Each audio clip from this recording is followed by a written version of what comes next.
filmed this before, but I had lipstick all over my teeth. So I changed my lipstick and I'm filming it again. Hi guys, welcome back to my channel. So today's video is going to be a very long overdue video. I'm going to share the books that I have read these last few months with you guys. Construction is finally over. I don't know if you can tell.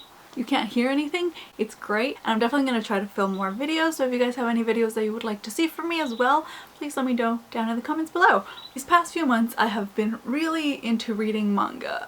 Particularly into rereading a lot of old favorites that I have. And the first one that I read, Fruits Basket, which is actually one of my all-time favorite mangas. I actually flew through all 25 volumes within a couple of days. If you follow me on Goodreads, then you probably saw my updates.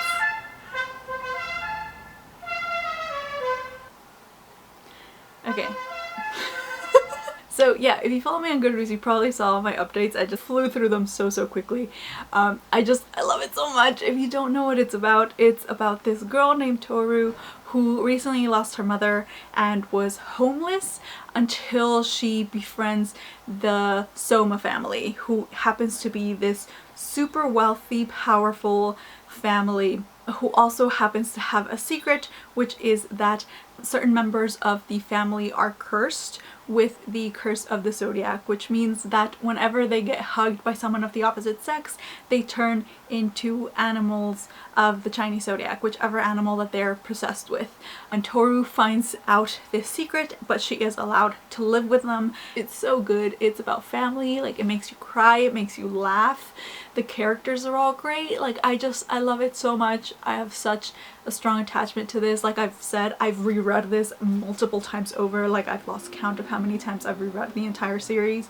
I highly recommend it if you're in the mood for a light, fluffy manga or an anime. Although I will say there is only one season of the anime. They never continued it. I'm still salty about that, but it is good. I recommend it.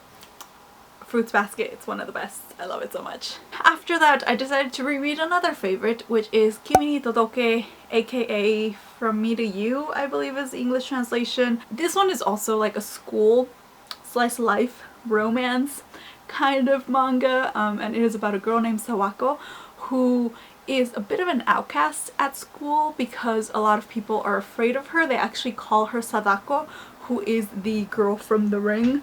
You know, the creepy, like, hair person. They think that, like, she can curse them, and they think that, like, she can talk to ghosts and stuff, when in reality she is not. She's just like this super shy, sweet girl. Through the manga, you see her kind of start developing friendships with other people. You see her grow as a person, and eventually she starts to connect and kind of get rid of that image as like the scary girl when people start realizing that she's actually pretty innocent and sweet and completely lovable, and just such a cute manga as well. I highly recommend it. I only read the first 2 volumes of this one. I do have the entire set. I borrowed it from my library, but it's due in like 2 days, so I don't think I'm gonna get a chance to like catch up on it, because that's why I started reading this. I wanted to catch up because I started falling behind a little while ago, but I don't know if that's gonna happen.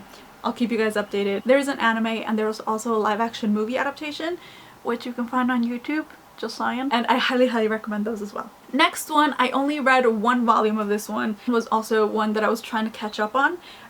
It's a favorite of mine. I really liked it. Also highly recommend it. And it is Tonari no Kaibutsu-kun, another school manga. This one also has a kind of like a very loner protagonist, but she keeps to herself very much by choice. She just really wants to focus on her studies. She wants to be like the best in class until she is asked by her teacher to take a bit of homework to kind of like the guy with the bad reputation in a way. His name is Haru. He's like near about to get expelled from school because he's been missing so much school, and there's a lot of misunderstandings surrounding him. They think that he's like a thug, and they become kind of reluctant friends, and they both kind of end up helping each other out and kind of expanding their views of life in a way. It is another really cute drama. Highly recommend it.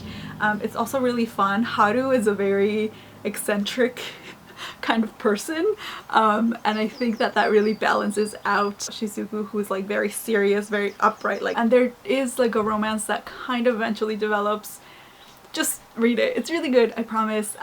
There is also an anime for this one as well, which I also highly recommend.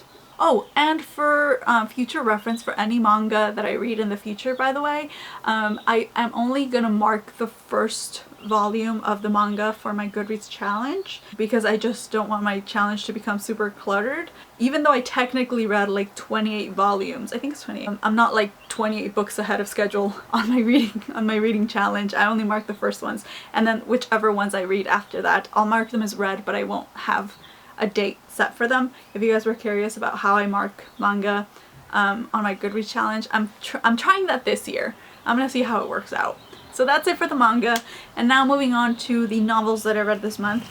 Like I mentioned in my last video, I am very much into YA romance at the moment, and I decided to read the last 2 books by Kasie West in my collection that I have not read by her. She has very quickly become one of my favorite authors. Like, she is now one of my auto-buy authors. Like, she has a new book coming out next month that I'm dying to get my hands on because she just writes the most cute, fluffy, like just good for my soul romance novels, and they're just adorable. They're not perfect by any means. I do think that she has a tendency to wrap things up a little too neatly sometimes, which is not always great, but I highly recommend her if you're feeling a little bit slumpy or if you just want a feel-good, happy novel that features romance. I highly recommend her. The first book that I read was The Distance Between Us, and this one is about a girl who lives in this town that has a lot of like rich people surrounding it. Now she does have a little bit of a prejudice towards the wealthy.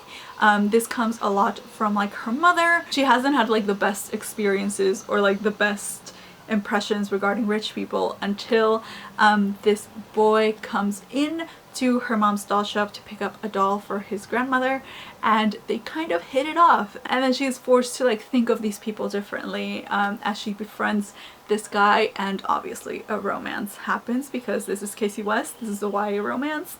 You get the gist. I really enjoyed it. I do think that things wrapped up a little too neatly on this, which, like I said, is something that I think tends to happen with a lot of Kasie West's books, but I thought it was really fun. I do highly recommend it, particularly now since summer is coming up. I feel like this is perfect for summer. Any of her books are perfect for summer, TBH. Next, I picked up her most recent release, which is By Your Side, and this one is about are they just circling the neighborhood now, like just honking and annoying everybody? This one is about a girl named Autumn who gets stuck in a library over the weekend due to a blizzard and the fact that it's like Martin Luther King holiday. She gets stranded in there with the school bad boy. Very cheesy, but still, I really enjoyed this. I thought it was really fun. Again, I did think some things were wrapped up a little too neatly for my taste, but I do appreciate the fact that the characters in this novel, even though it is